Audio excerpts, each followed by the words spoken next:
My in-laws called me the gold digger for 15 years. Then they found out who actually paid off their son's debt. The lawyer slid the manila folder across the mahogany conference table, and my mother-in-law's hands froze halfway to reaching for it, her diamond rings catching the fluorescent light in a way that suddenly seemed obscene. Attorney Douglas Pemberton, who'd practiced estate law for 23 years, cleared his throat and said the words that would detonate my marriage and destroy the careful fiction my husband's family had maintained for a decade and a half. The anonymous payment that cleared your son's $378,000 gambling debt in 2009 came from your daughter-in-law's trust fund, not from any family inheritance or business success. My father-in-law, Richard Thornhill, went pale and then red, his face cycling through emotions too quickly for any single expression to settle. My husband David turned to look at me with confusion that would have been funny if my chest wasn't so tight I could barely breathe. My sister-in-law Caroline, who'd called me a parasite at Thanksgiving just 6 weeks earlier, made a sound like she'd been punched. I sat there feeling nothing, absolutely nothing, watching 15 years of careful lies collapse in the time it took Douglas to open that folder and start reading documentation. I'd been married to David Thornhill for 15 years when his father died, and the estate settlement revealed what I'd kept hidden since 2009. We met in college, both of us juniors at Northwestern, and I'd fallen hard for his easy charm and genuine kindness that seemed rare in the business school crowd we ran with. David was studying finance, talking about Wall Street careers and venture capital, full of ambition that felt infectious. I was studying art history, planning to work in museum curation, quietly practical about a field that didn't promise wealth but satisfied something deep in me. We graduated, got engaged, and married within a year, despite his mother's vocal concerns that I wasn't the right kind of girl for her son.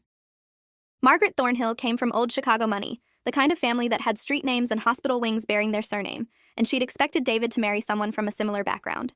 Someone whose family they knew, whose connections they could leverage, whose pedigree was documented in social registers. Instead, David married me, Alexis Bennett, whose family was comfortable but not wealthy, whose parents were a retired teacher and an accountant from a Milwaukee suburb, whose connections extended to book clubs and community theater rather than country clubs and charity galas. Margaret made her disapproval clear from our first meeting, asking pointed questions about my family's background, my parents' professions, what kind of wedding we could afford. When David mentioned my parents were contributing $15,000 to the wedding, Margaret literally laughed and said that wouldn't even cover the flowers at the kind of celebration the Thornhill family required. She took over wedding planning entirely, creating an event that cost north of $80,000 and reflected her taste rather than ours. Throughout the planning process, she made comments about how I must be thrilled to have such a generous mother-in-law, how lucky I was to marry into a family that could provide this kind of lifestyle, how I'd never have to worry about money again now that I was a Thornhill. The comments bothered me, but I told myself they came from a place of protecting her son, that she'd warm up once we were married and she saw how much I loved David. I was wrong. The criticism intensified after the wedding, shifting from skepticism to outright hostility. Margaret told her friends I'd trapped David, that I'd gotten pregnant to force marriage even though we'd never had children. She speculated loudly at family dinners about my motivations, questioning why I'd pursued David when he wasn't even the wealthiest prospect at Northwestern. She examined every gift I gave David, every purchase I made, calculating whether I could have afforded it on my museum salary and concluding I must be spending his money. She called me the gold digger at family gatherings, sometimes to my face, sometimes in conversations she knew I could overhear. Her husband, Richard, never corrected her. Her daughter, Caroline, adopted the same attitude, treating me like I was staff rather than family. David defended me initially, telling his mother to stop, insisting I wasn't after money, pointing out that I'd had my own career and salary. But Margaret was relentless, and eventually David's defenses weakened into uncomfortable silences and suggestions that maybe I should just ignore her, that she'd never change, that fighting made everything worse. He wanted peace more than he wanted to confront his family's cruelty, and I understood on some level because they were overwhelming, but the understanding didn't make the dinners easier to endure. I sat through years of holiday meals listening to Margaret tell stories about David's ex-girlfriends from appropriate families, endured Caroline's comments about how I'd never understand their world because I hadn't grown up with real wealth, smiled politely when Richard talked about family legacy, and looked right through me as if I wasn't part of that legacy at all. The irony was so thick I sometimes wanted to laugh during those dinners, but I kept my secret because David had asked me to, because revealing it would hurt him more than Margaret's insults hurt me. The truth was that I'd come into a substantial trust fund at age 25. An inheritance from my maternal grandmother who'd made a fortune in real estate investments throughout the 1960s and 1970s. Grandma Eleanor had been a quiet genius, buying properties in developing areas before anyone else saw their potential, and she'd accumulated wealth that shocked everyone when she died. She'd loved me fiercely, her only grandchild, and she'd left me everything with instructions that I use it wisely and never let anyone make me feel less than I was. The trust was structured to pay out in stages, with the first major distribution happening 6 months before I met David. By the time we married, I had access to roughly $2.4 million that I'd invested conservatively, living off museum salary while the principal grew. I never told David about the trust because I wanted to know he loved me for myself, not for money. It sounds naive now, but at 23, I'd already seen how financial information changed relationships, how people treated my grandmother differently once they knew her net worth. I wanted authenticity with David, wanted to build something real before money complicated it. When we got engaged, I planned to tell him. But then Margaret started the gold digger narrative, and I realized that revealing my financial independence would only shift her accusations rather than stopping them. She'd say I was lying about the source, or that I'd manipulated my grandmother, or that I was still after the Thornhill fortune even though I had my own money. So I stayed quiet, thinking I'd tell David eventually when the timing felt right, when his family's opinion mattered less, when we'd built enough of our own life together that outside judgment couldn't shake it. The right time never came. We settled into married life in Chicago, both of us working, living in a nice but not extravagant apartment that we could afford on our combined salaries.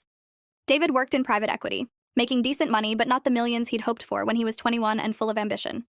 I worked at the Art Institute, underpaid like everyone in the nonprofit sector but genuinely loving my work.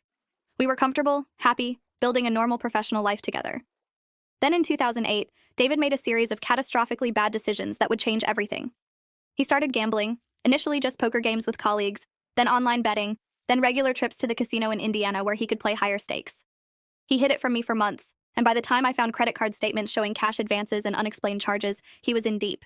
He broke down when I confronted him, admitted he'd developed a serious problem, said he'd lost over $100,000 and the debts were piling up faster than he could manage. He'd borrowed from friends, maxed out credit cards, taken a second mortgage on a condo I didn't even know he'd bought as an investment property using family money. He was ashamed and scared, and he swore he'd stop, that he'd get help, that he'd fix this mess. I believed him because I loved him, and because everyone deserves a chance to recover from mistakes. I insisted he attend Gamblers Anonymous, see a therapist who specialized in addiction, and let me help manage finances until he was stable. He agreed to everything, seemed genuinely committed to recovery, and for a few months, things improved. Then, in early 2009, 2 men in expensive suits showed up at our apartment looking for David, and I learned the gambling debt was far worse than he'd admitted. These weren't credit card companies or banks. These were private lenders, the kind of people who operated in legal gray areas and expected repayment on schedules that didn't allow for financial hardship. David owed them $378,000, accumulated over 18 months of increasingly desperate betting where he kept doubling down trying to recover previous losses. They wanted payment in full within 30 days, or they'd start pursuing collection methods that made their meaning very clear without stating anything explicitly illegal. David was terrified, genuinely scared for his safety and mine, and he had no way to pay this amount. His salary couldn't cover it, his savings were long gone, and the condo he'd mortgaged was underwater after the 2008 financial crisis. He'd already borrowed everything he could from legitimate sources. He wanted to go to his parents, to confess and beg for money from the Thornhill family fortune that Margaret referenced so frequently. I knew exactly what would happen if he did that. Margaret would bail him out, hold it over him forever, and probably find a way to blame me for his gambling addiction despite my having nothing to do with it. She'd say I'd driven him to it through stress, or hadn't supported him properly, or something equally absurd. The rescue would come with strings that would strangle our marriage and any independence David had from his family. I couldn't let that happen.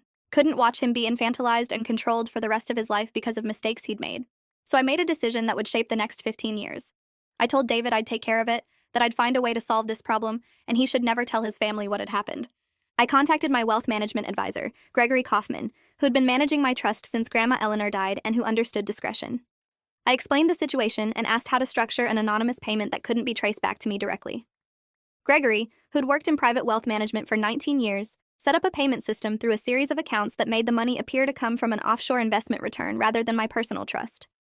We created documentation that looked like David had made a smart investment years earlier that had finally paid off, providing just enough paper trail to satisfy the lenders while obscuring the actual source. The payment cleared the debt completely, and the dangerous men disappeared from our lives. David was grateful and relieved, asking repeatedly where the money had come from, and I lied. I said I'd called in favors, consolidated our debt through legitimate channels, and negotiated a settlement. He believed me because he wanted to believe me, because the alternative was facing the full horror of what he'd done to our finances and our safety. But Margaret didn't believe any explanation would be legitimate if it came from me, so I suggested David tell his parents he'd had a successful investment mature, that he'd handled everything himself, that the crisis was resolved without family intervention. David, still shaky from addiction and desperate to prove his capability to his domineering mother, agreed. He told his parents about the investment windfall, describing returns and timing that Gregory had helped me script to sound plausible. Margaret was skeptical, peppering David with questions about specific investments and returns, but Richard seemed satisfied, and eventually Margaret accepted it.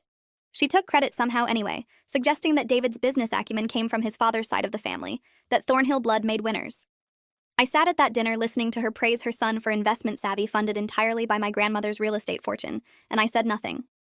The gambling debt payment bought David's recovery.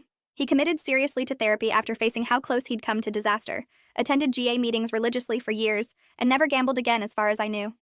Our marriage stabilized, improved even, as he dealt with the addiction and underlying issues. But the secret of where the money came from sat between us, a lie of omission that grew heavier each year. David believed he'd failed and I'd saved him through some kind of financial maneuvering, and he was grateful, but also ashamed. I carried the knowledge that I'd spent over $350,000 to protect him from consequences and his family's judgment. And Margaret continued calling me a gold digger at every family gathering, her certainty about my mercenary nature absolute, while I'd literally paid for her son's catastrophic mistakes. The irony became almost unbearable during family discussions about money. Richard and Margaret frequently lectured about fiscal responsibility, about the importance of living within means, about how their generation had built wealth through discipline and smart choices. They'd look pointedly at me during these speeches, implying I'd never understand their values because I'd married for money rather than earning it. Caroline, who'd never worked a day outside her trust-funded boutique consultancy, would nod along like she'd built an empire through personal merit. David would shift uncomfortably but never defend me, and I'd learned to tune out the implication that I was a financial drain on their successful son. If they only knew that their successful son had nearly destroyed himself gambling, and I'd quietly cleaned up the devastation with money I'd never told them I had. I thought about telling David the truth many times over the years. During particularly brutal family dinners when Margaret was especially vicious, I'd compose the words in my head. That investment windfall that saved you? That was my trust fund. Your mother calls me a gold digger while I literally paid off your $378,000 gambling debt. But saying it would accomplish nothing good. David's shame about the gambling was already enormous, and knowing I'd paid for it would crush him. His relationship with his parents was complicated enough without adding the layer of me having secretly rescued him from a crisis they knew nothing about. And honestly, part of me enjoyed having this secret knowledge, knowing the truth while Margaret spun her fantasies about my mercenary marriage. It was petty, but after years of verbal abuse, pettiness felt earned. The years passed and the family dynamics calcified into permanent patterns. Margaret organized monthly family dinners where attendance was mandatory and criticism was guaranteed. She'd comment on my clothes, asking if David had bought them for me, implying I couldn't afford decent outfits on my museum salary. She'd question why we hadn't bought a bigger house, suggesting I must be spending all David's money on frivolous things since we couldn't afford proper real estate. She'd compare me unfavorably to Caroline's husband Gerald, who came from wealth and worked in his family's manufacturing business. She'd talk about grandchildren she'd never have because I was clearly too selfish to give David a family, ignoring that we'd struggled with infertility for years, and I'd endured 3 miscarriages that broke my heart each time. Every month, another dinner, another round of insults, another evening of watching David fail to defend me while his father ignored the cruelty entirely. I developed coping strategies. I'd mentally calculate the trust fund balance during particularly nasty comments, reminding myself that Margaret's opinions about my financial status were comically wrong. I'd imagine revealing the truth about the gambling debt payment at strategic moments, playing out scenarios where Margaret's face collapsed into shock. I'd make polite conversation with Caroline about her boutique consultancy that advised exactly 3 clients annually, all family friends who hired her out of obligation. I became excellent at surface-level pleasantness while maintaining complete emotional distance, a skill that served me well in museum politics too. David noticed my detachment and sometimes asked if I was okay, and I'd say fine, that I'd learned to not let his mother bother me. This was partially true. The comments bothered me less because I knew the truth they didn't, but the fundamental disrespect still stung. The financial crisis of 2008 had long-term effects on David's career that made the family dynamics worse. His private equity firm downsized significantly, and while David kept his job, his advancement stalled. He'd hoped to make partner by 40, but ended up stuck at senior associate level with a salary that was good, but not spectacular. Margaret blamed this career plateau on me somehow, suggesting that David was distracted by marriage stress, or that I didn't support his ambitions properly. She'd reference how successful he'd been before marriage, conveniently forgetting that he'd nearly destroyed himself with gambling debt during those supposedly successful years. Richard would agree that David had more potential than he was achieving, looking at me as if I'd deliberately sabotaged their brilliant son. The reality was that David was talented but not exceptional, hardworking but not obsessed, and he'd found a level that suited him fine even if it disappointed his parents' unrealistic expectations. By our 10th wedding anniversary, I'd largely given up hoping for change. This was simply how things were. David's family would always see me as an opportunist who'd trapped their son, and I'd always know the truth they refused to acknowledge. I'd built a good life despite them, advancing to senior curator at the Art Institute, building professional respect and genuine friendships separate from the Thornhill family sphere. David and I were solid together, comfortable and affectionate even if the passion had settled into something quieter. We'd stopped trying for children after the 3rd miscarriage, both of us too exhausted by the grief and the medical interventions to continue. Margaret blamed me for this too, suggesting my body had probably always been unsuited for childbearing, a comment so cruel that even Richard looked uncomfortable. But I'd learned that defending myself gave them ammunition, so I stayed silent. Then Richard died suddenly in January of a heart attack at age 72, and everything changed. He went to bed one evening after a family dinner where he'd complained about chest discomfort that Margaret had dismissed as indigestion, and he never woke up. The funeral was enormous, befitting a man of his social standing, and I played the dutiful daughter-in-law throughout, organizing food for the wake, greeting guests, supporting David through his complicated grief. Richard had been distant but never cruel, and David had loved him despite the emotional unavailability. Margaret was devastated, suddenly ancient and fragile, and for a brief period her hostility toward me lessened simply because she had no energy for it. I helped her with estate logistics, contacted attorneys and accountants, organized paperwork, and she actually thanked me, a first in 15 years of knowing her. The estate was substantial, worth several $1 million in property, investments, and business interests. Richard had been meticulous about legal documentation, and the will was clear. Margaret inherited the bulk of everything with provisions for David and Caroline to receive equal distributions. The estate attorney, Douglas Pemberton, scheduled a formal reading of the will at his office with all beneficiaries present. This was somewhat old-fashioned, but Richard had requested it specifically, wanting the family to understand his wishes directly. We gathered in Douglas's conference room 6 weeks after the funeral. Margaret still in black, Caroline and Gerald looking appropriately somber, David nervous for reasons I didn't understand, and me expecting to sit quietly while the family business was conducted without my input. Douglas began by explaining the estate structure, the various assets, and how they'd be distributed. Margaret would retain the family home and primary investment accounts, providing more than enough income for her lifetime. David and Caroline would each receive approximately $1.8 million from various trusts and investments, equalizing their inheritance. There were charitable donations to organizations Richard had supported, provisions for the family foundation, and specific bequests to longtime employees. Everything was orderly and expected until Douglas reached a section titled Debts and Obligations Satisfied by Third Parties. And I felt my stomach drop before I even understood why. Douglas explained that Richard had been aware of a significant debt paid on David's behalf in 2009, that he'd conducted his own investigation after David mentioned the investment windfall because the timing and amounts hadn't made sense. Richard had been a sophisticated investor for 50 years, and he'd known his son didn't have the capital or the expertise to generate returns like David described.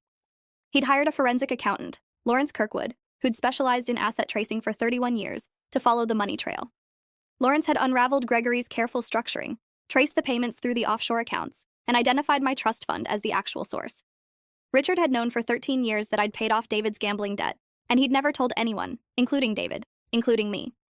The conference room was completely silent as Douglas read Richard's statement explaining his investigation and findings. Richard had written that he'd initially intended to confront David about the lie, but upon learning I'd been the actual source of payment, he'd decided to observe instead. He'd wanted to understand why I'd kept this secret, why I'd allowed the gold digger narrative to persist, what my long-term intentions were with his son. He'd watched for 13 years as I endured Margaret's hostility, never defending myself, never revealing the truth I could have used to silence her. He'd watched me build a successful career independently, never asking David for financial support, never living beyond my means. He'd watched David recover from gambling addiction, stable and healthy, supported by a wife who'd sacrificed her own assets to protect him. And Richard had concluded that I was not only not a gold digger, but I was likely the best thing that had ever happened to his son. Richard's statement continued, and Douglas's voice remained steady, but I could tell he was moved by what he was reading. Richard wrote that he'd been wrong about me, that his wife had been catastrophically wrong, that the family owed me an apology he was delivering posthumously because he'd been too cowardly to offer it while alive. He'd been raised in a world where wealth defined worth, and he'd assumed anyone marrying into money must be motivated by it, but I'd proven that assumption false through 15 years of quiet dignity. He'd instructed Douglas to reveal this information during the estate reading specifically because he wanted Margaret and Caroline to understand exactly who they'd been attacking all these years, wanted David to know what his wife had sacrificed for him, wanted the truth exposed in a way that couldn't be ignored or minimized. It was the closest Richard could come to protecting me, and he'd had to die to do it. Douglas slid the manila folder across the table, and Margaret's hands froze halfway to reaching for it. Inside was documentation, the forensic accounting report showing the payment trail from my trust to the offshore accounts to the debt settlement, Gregory's statements confirming my instructions, correspondence between Richard and Lawrence discussing the investigation, and a letter from Richard to me that Douglas said I could read privately later. The evidence was irrefutable, professionally documented, and absolutely clear. I had paid $378,000 to clear David's gambling debt in 2009, and I'd never told anyone, and the family had spent 13 subsequent years calling me a gold digger while I'd literally bankrolled their son's recovery. Margaret made a sound like she'd been punched, her face cycling through shock and denial and anger so quickly that I almost felt sorry for her. Almost. Caroline started to say something defensive, but Gerald, who'd always been kind to me despite his wife's cruelty, put his hand on her arm and shook his head slightly. David turned to me with confusion that rapidly shifted to horror as he processed what he was hearing. He'd believed the investment story for 15 years, believed he'd somehow saved himself with my help navigating debt consolidation, and now he was learning that his recovery had been funded entirely by his wife's secret wealth, while his mother called that same wife a parasite at every family gathering. I watched him realize that every time he'd failed to defend me from his mother's insults, I'd been sitting there knowing I'd sacrificed hundreds of thousands of dollars to protect him from his own catastrophic mistakes. Douglas gave everyone time to absorb the information before continuing with the final provisions of the will. Richard had structured a specific bequest to me, $1 million from his personal accounts, separate from David's inheritance, with a note explaining this was partial compensation for what I'd spent saving his son and enduring his family's unjustified hostility. He'd also left me several pieces from his art collection, valuable works he'd noted I'd admired during visits to the family home, with instructions that these belonged to me personally and were not marital property. It was his way of acknowledging my sacrifice, thanking me for David's recovery, and apologizing for not standing up to Margaret's cruelty during his lifetime. The gesture was meaningful, but also heartbreaking because it came from a dead man who'd known the truth for 13 years and stayed silent while his wife attacked me monthly. Margaret found her voice finally, and it came out shrill and defensive. She said this couldn't be true, that there must be mistakes in the investigation, that I'd probably manipulated the records somehow. Douglas, who'd practiced law long enough to handle difficult clients with professional calm, replied that Lawrence Kirkwood's investigation had been thorough and the documentation was definitive. Margaret turned to David demanding he explain this, asking why he'd lied about the investment, what other deceptions he'd maintained. David looked like he wanted to disappear entirely, his face pale and shocked. He said he hadn't known, that I'd told him I'd handled the debt through consolidation, that he'd believed the investment story I'd helped him create.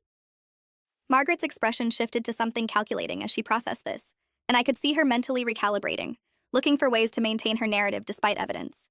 She tried.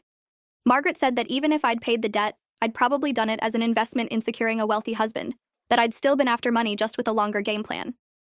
Douglas interrupted her gently but firmly, pointing out that I'd had substantial independent wealth before meeting David, that Richard's investigation had verified my trust fund predated our relationship, that I'd never asked for repayment or acknowledgement of the payment. Margaret tried again, suggesting I'd kept the secret to hold power over David, to have leverage in the marriage. Caroline nodded along, desperate to maintain the worldview where I was the villain. Douglas simply reopened the folder and showed them Richard's analysis of our financial history. I'd never combined my trust fund with marital assets. I'd lived primarily on my museum salary for 15 years. I'd made no expensive purchases or lifestyle changes. I'd accumulated no personal debt in David's name. There was no evidence of exploitation or manipulation, only evidence of sacrifice and discretion.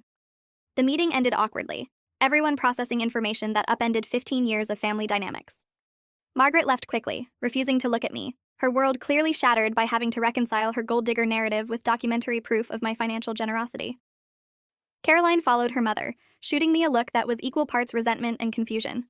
Gerald paused to shake my hand and say he'd always thought I was decent, which was as close to an apology as I'd likely get from that quarter. David sat frozen in his chair, staring at the documents, and I waited because I didn't know what else to do.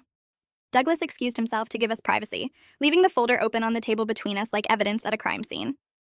David finally spoke, his voice barely above a whisper, asking why I'd never told him. I said I'd wanted to, countless times, but the timing was never right, and revealing it would only add to his shame about the gambling. He asked why I'd let his mother abuse me for 15 years when I could have ended it by telling the truth. I said because telling the truth wouldn't have changed Margaret's fundamental nature, it would have only shifted her accusations, and I hadn't wanted to hurt him by revealing how much I'd paid or how little his family's opinion mattered to me. He asked if I resented him, and I had to think about that answer because honesty seemed important in this moment of complete exposure. I said I didn't resent him for the gambling or the debt because addiction was an illness and he'd recovered, but I did resent that he'd never defended me from his mother's cruelty, that he'd chosen peace over protecting me, that 15 years of monthly dinners had meant 15 years of tacit agreement with his family's assessment of my worth. David cried, actually sobbed, sitting in the conference room chair with his face in his hands. He said he'd failed me completely, that he'd let his mother destroy me while I was quietly saving his life, that he'd been weak and cowardly. He asked if I'd ever loved him, or if the marriage had been obligation after investing so much money in his recovery. The question hurt because it revealed how little he understood me even after 15 years.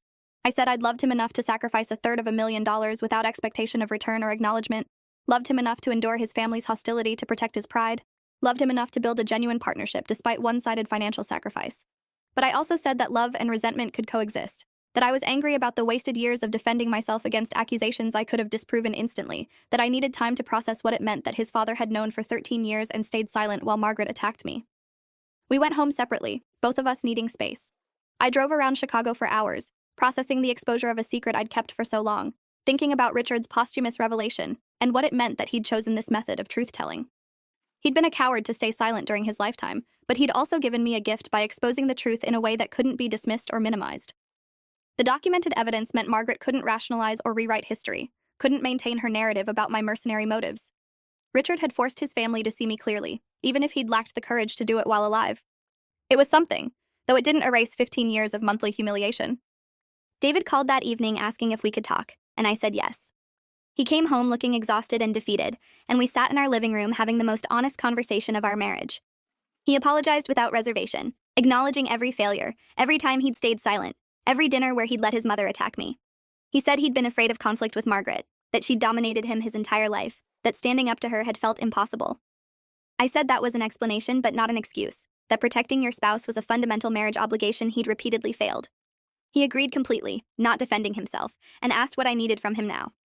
I said I needed space to think, that 15 years of patterns couldn't be fixed in one conversation, that we'd need serious couples therapy if we wanted to rebuild trust. Margaret's reaction came 3 days later in a letter delivered by courier, handwritten on her monogrammed stationery. She wrote that she'd reviewed the documentation and accepted that I'd paid David's debt, but maintained that my secrecy about the trust fund proved I'd been dishonest from the beginning of our relationship. She said that if I'd truly been genuine, I would have disclosed my wealth before marriage, that hiding it suggested I'd been testing David or manipulating him. She couldn't apologize for calling me a gold digger because my deception about the trust fund meant she'd been right to be suspicious, even if she'd been wrong about the specific accusations.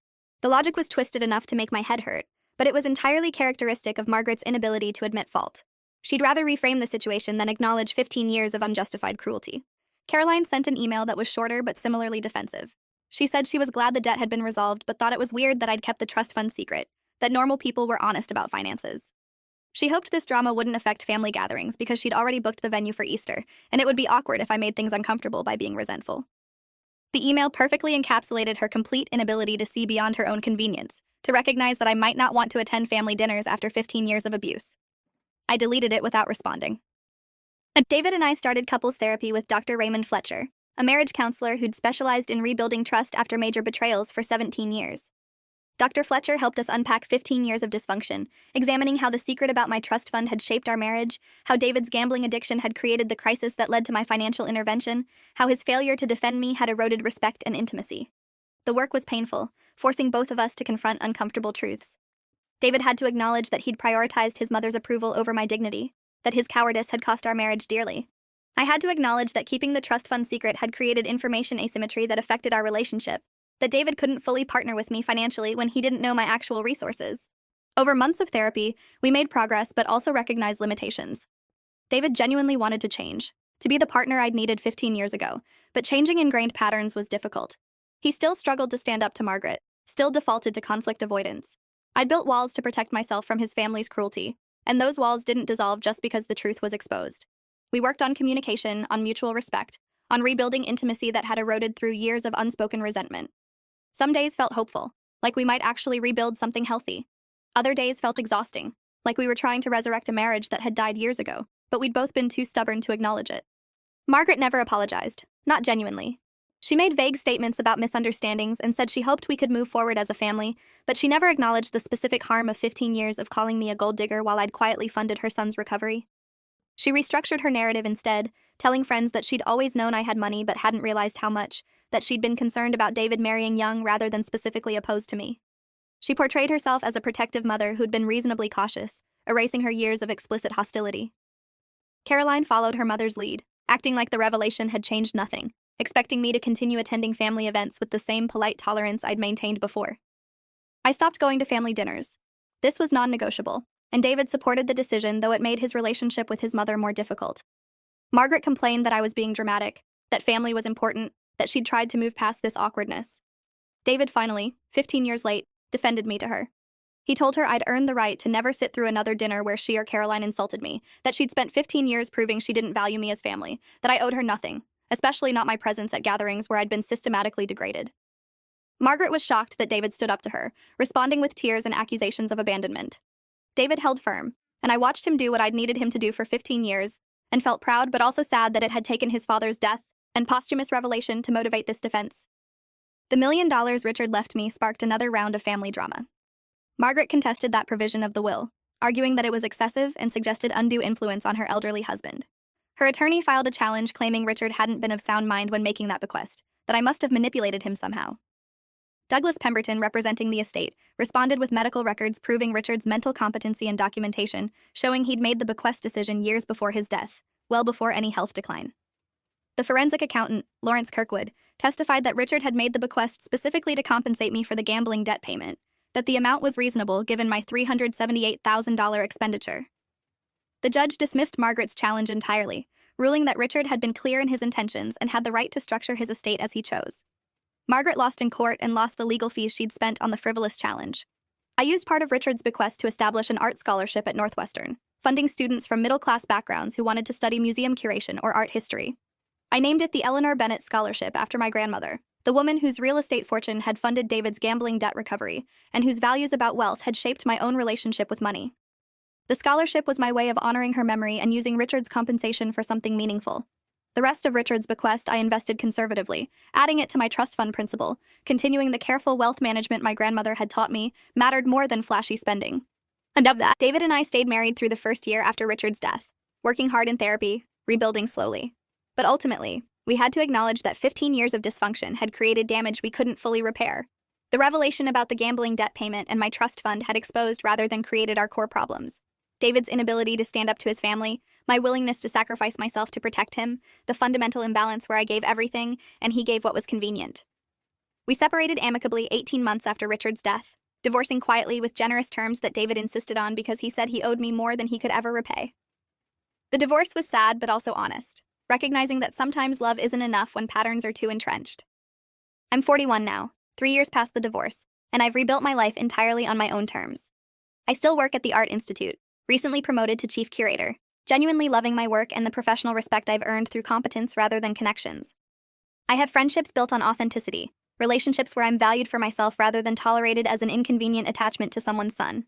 I date occasionally, careful about protecting my privacy and my heart, but open to the possibility of partnership with someone who chooses me consistently rather than just when it's convenient. The trust fund remains mine alone, managed carefully, a resource I use thoughtfully but not something I need to prove my worth. David remarried last year to someone Margaret apparently approves of, a woman from appropriate social circles whose family Margaret already knew. I heard through mutual friends that he's happy, that he learned from our marriage's failures, that he stands up to his mother more consistently now. I hope that's true. I don't wish him harm, I just wish he'd figured out how to protect a spouse 15 years earlier when it would have saved our marriage. Caroline and I don't speak at all, and that's fine with both of us. Gerald sends an occasional friendly email, checking in, and I appreciate his consistent decency even when his wife was actively hostile. Margaret and I will never reconcile, and I've made peace with that. She can't apologize because doing so would require admitting she was catastrophically wrong about me for 15 years, and her ego can't accommodate that truth. She tells people we grew apart, that divorce happens, that she hopes I'm well, performing the magnanimous former mother-in-law role, while carefully avoiding any acknowledgement of her role in destroying her son's marriage. I don't correct her public narrative because I don't need her admission of guilt to know the truth. The documented evidence of my $378,000 payment to clear David's gambling debt exists regardless of how Margaret spins the story, and everyone who matters knows what actually happened. People sometimes ask why I kept the trust fund secret for so long, why I paid David's debt without acknowledgement, why I endured 15 years of being called a gold digger when I could have ended it by revealing the truth.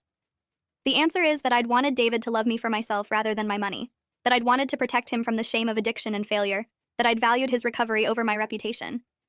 Those motivations made sense at 25 when I paid the debt, but they cost me years of dignity and ultimately my marriage. If I could do it again, I'd tell David about the trust fund before we married, establish financial transparency from the beginning, and refuse to attend a single-family dinner where Margaret insulted me. But I can't do it again, so I take the lessons forward. Radical honesty in relationships, unwillingness to tolerate disrespect regardless of source, and understanding that secrets kept to protect someone else's pride will eventually poison everything. The irony is that Margaret spent 15 years calling me a gold digger while I literally paid for her son's recovery and rehabilitation, funded his escape from dangerous debt, and enabled his stable, successful post-addiction life. She built an entire identity around being right about my mercenary motives while being catastrophically wrong about every single assumption. And when the truth finally emerged through Richard's posthumous revelation, she still couldn't acknowledge the depth of her mistake because doing so would shatter her carefully constructed self-image. So she reframed, rationalized, and continued performing the role of protective mother, who'd been reasonably cautious rather than admitting she'd been viciously wrong. Thanks for watching till the end. Make sure to subscribe and like to not miss the next story.